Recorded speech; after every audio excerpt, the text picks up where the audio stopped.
What a terribly ignorant and offensive headline. And there's so many of them. And the comment sections are even worse. And even the people in the comments saying, oh, but they weren't actually together, they were separated for 4 months. It's actually irrelevant. Whether or not she was with her husband when he died, her moving forward in her life and choosing to continue and to live a life alongside of her grief and recognizing that joy and grief can coexist is heroic. What you don't realize is that grief never expires. It never goes away.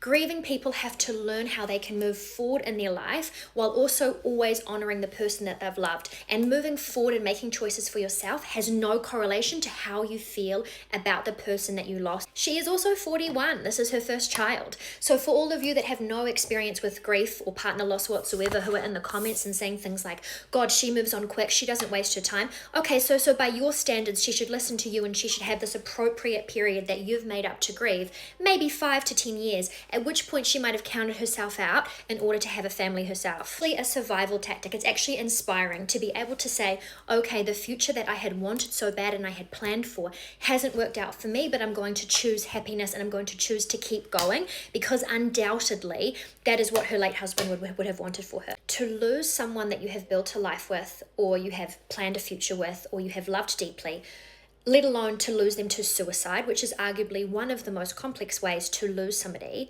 is a pain and suffering that majority of people cannot comprehend. Let alone the fact that widowed people are in one of the highest risk groups for suicide themselves, particularly in the first 6 to 12 months. I don't really understand why for widowed people it has to be different than for other people that have lost that person, so friends or family.